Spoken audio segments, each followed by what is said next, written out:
Well, hello, Leeds United fans. It's Connor, as you can see, and we're walking about again. I wanted to pick up on something this morning as the game draws closer. The final weekday before the weekend, which is going to tell us exactly what's going on with Leeds United. Because I think in the first leg, we'll be able to tell as Leeds fans. We know how our side turns up. We definitely know when our side doesn't turn up, and I think it's interesting really because a lot of it is within the first sort of 10 minutes. You get a measure with this Leeds side, and I think we're completely unique in that fact that with this Leeds side, as I've just mentioned, within 10 minutes you can tell if we're going to be on it or if passes are going astray. We look distinctly average and we're going to lose the game or potentially draw or just not be at our best. But I wanted to basically circle this video around a couple, and stay with me everybody, so we are going to be doing a press conference reaction, which is going to be circulating around Bamford. It's going to be talking about Ampadu switch, Rodon form, which I think needs to drastically improve and has almost been sort of understated at this moment in time. Joe Rodon, I need to see his performances drastically improve as a Leeds United fan. I'm sure you guys are the same. He's not the one primarily who we're looking at, but he's been one of our better performers this season. So being one of our better performers this season, I needed him to be conducting that back line a little bit better and all the rest of it. Connor Roberts, another one that we're going to be really keen to hear from Daniel Farke about. Is he going to be starting at right back, or is Farke almost... you're getting that insinuation, even if he's not saying it, that he is going to be fit and ready and starting this one.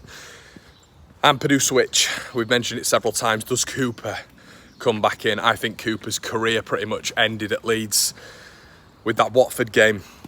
Just atrocious in that game. And I think by his own admission, Liam would say, look, that was, I don't know, maybe a bit of an eye-opener for him. I think all Leeds fans were sort of singing from the same hymn sheet for the first time ever for that one.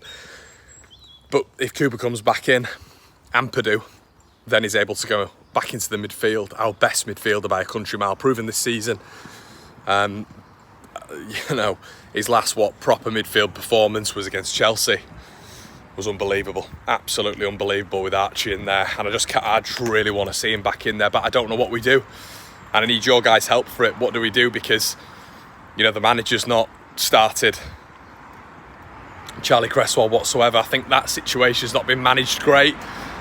They might as well just let him go. Why did we not just let Charlie Cresswell go? That's my thought process on it.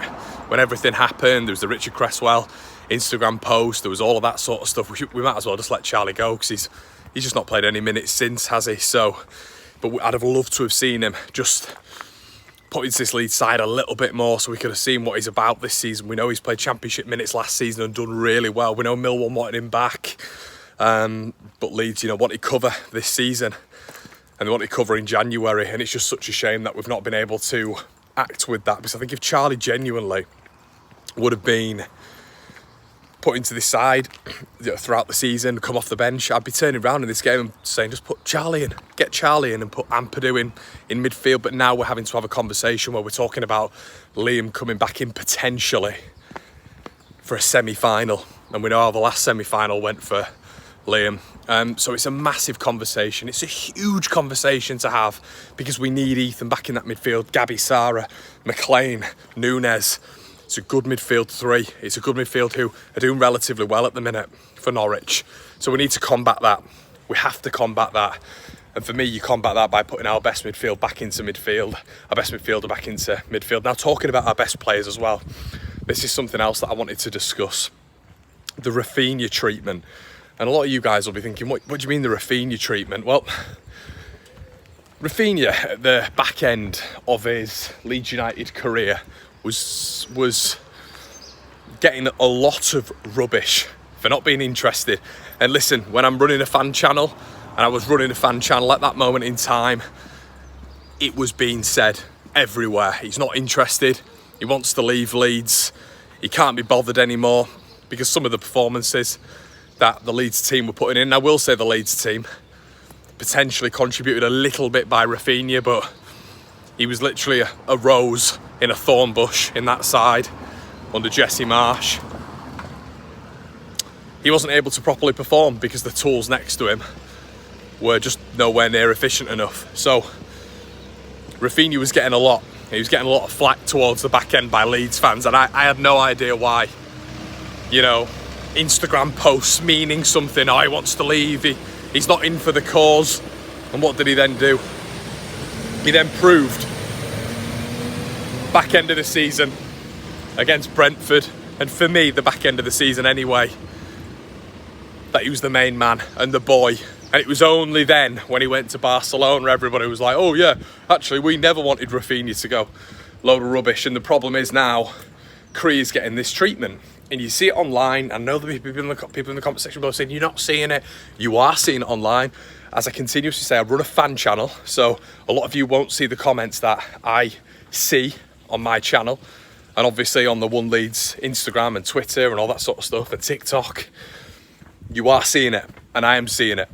And even my old man mentioned it, who's pretty much against social media. So it is a thing right now, and we've got to be really, really careful here as Leeds United fans, and we need to check ourselves. And a lot of you guys might think this is quite ironic, because, and quite hypocritical, I should say, because I criticise Leeds players, and I do, quite rightly.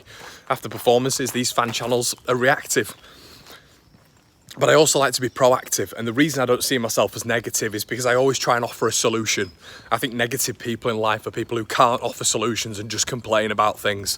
I will complain, I will constructively criticise, but I'll always try give a solution, whether it or not be it tactics, personnel, things that Daniel Farke can do, and that was what I was doing yesterday with the video. How can Daniel Farke utilise a message that has been given by our rivals to enhance the mentality of this Leeds United side? That's what I was trying to do, offering a solution. What the solution isn't from Leeds United fans is to hammer our best player, is to fully criticise a player who has been involved in 30 goals for Leeds United this season, has been the main creative source for the manager. If he wasn't involved in the side, we would be nowhere near where we are right now, points tally-wise and position-wise. And he has shown incredible development in a year at Leeds. So it's okay to constructively criticise a player. I've definitely done it with Somerville. But I've also rarely done it with Somerville, because Somerville has performed to his level, but then a next level and another level every single time this season. And potentially, he's not had the best recovery when it's come to the post-international break. He's not been on form. But to criticise, like a lot of fans have done and did with Raphinha, of him not being interested, him looking at another move, I think is absolute rubbish. And going into these games, what I want to say is we can talk about Bamford, we can talk about Ampadu in midfield, we can talk about all these things that Daniel Farke has to do. One of the main things that Daniel Farke has to do is get the best out of the best player in the Championship. And quite simply, because our entire build-up is either through Somerville or Rutter, of which you then question the manager, potential system build-up, which I don't think is wholly beneficial to Leeds United, just going through those two players, but it is what it is. Number one, he wouldn't have been around, in my opinion, Daniel Farke, if Cree Somerville hadn't been around, because I don't think we'd be anywhere near where we are now. But also, Cree Somerville, like Raphinha, is a match winner. And if we're to go into these playoff games with him on form, we win the playoffs. If we go into this entire period without Cree Somerville, and when he's off form, we lose the playoffs and we probably go out in the semi-final. That's up to him. It's up to Farke to get the best out of him as well. But let's not pretend he's down tools, because that is a load of rubbish. Let's hope he can perform. Let me know what you think in the comment section below, everyone.